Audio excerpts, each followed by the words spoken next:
Sanskrit academy Uttarakhand का नाम जो है वो बदला गया है। उत्तरांचल संस्कृत संस्थानम हरिद्वार नाम होगा। सीएम की अध्यक्षता में बैठक हुई और बैठक में ये फैसला लिया गया। भाषाओं को जानना अच्छा है, संस्कृत को बढ़ावा देना जरूरी है। सीएम ने कहा संस्कृत के संरक्षण के साथ ही संस्कृत के लिए रुझान जो है लोगों का बढ़ेगा। ब्लॉक स्तर पर संस्कृत ग्राम बनाए जाएं। संस्कृत के क्षेत्र में बेहतर काम करने के लिए बजट जो है वो अलग से होगा। पांडुलिपि के संरक्षण के लिए भी बजट जो है वो दिया जाएगा और डिजिटल लाइब्रेरी भी बनाई जाएगी।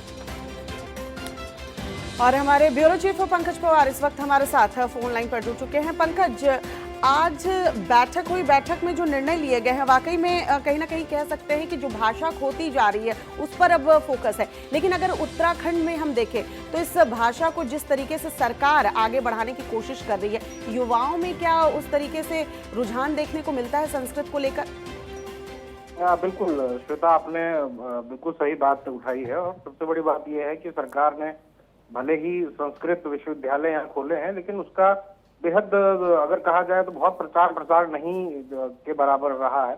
हो सकता है कि उसमें जो संस्कृत की तरफ रुझान रखने वाले युवा हों वो उसकी तरफ आकर्षित हो रहे हों, लेकिन बहुत ज्यादा उसकी संख्या नहीं है। ऐसे में आज की बैठक में इसी बात को लेकर सरकार ने फैसले लिए हैं। उसके तहत वो डिजिटल लाइब्रेरी बनाना, इसके अलावा भी अन्य जो तमाम फैसले वेद पुराणों, संस्कृत भाषा और इन तमाम चीजों के लिए जो भी पांडुलिपियां हैं उनको संरक्षित करने की बात है, क्योंकि हमारे पास बहुत सारी चीजें अब बची नहीं है कि जिनसे हम उनको बता सकें कि भाई हमारी संस्कृति इस तरीके की थी।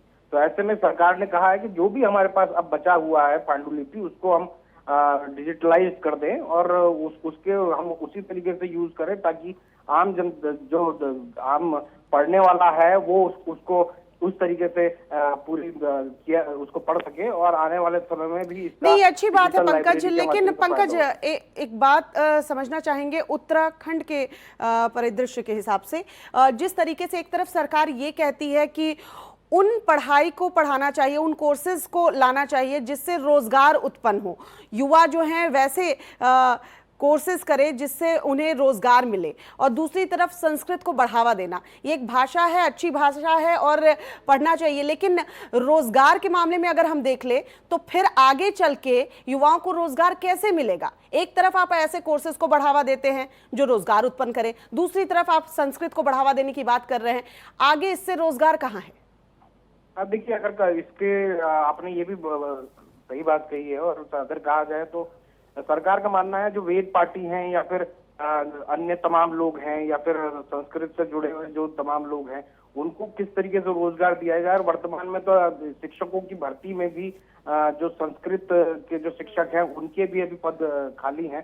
तो ऐसे में ये भी सवाल उठता है कि सरकार आने वाले समय में क्या इनको जो संस्कृत से जुड़े हुए तमाम शिक्षक हैं या फिर जो पढ़ने वाले हैं उनको भविष्य का क्या उनको रोड मैप देने जा रही है। तो ये भी आने वाले दिनों में सरकार इस पे कोई फैसला ले तो वो मौजूद होगा, लेकिन अभी की वर्तमान स्थिति में बहुत अच्छी स्थिति श्वेता लगती नहीं है। जी चलिए, बहुत बहुत शुक्रिया पंकज पवार, हमारे ब्यूरो चीफ देहरादून से हमारे साथ जुड़े थे।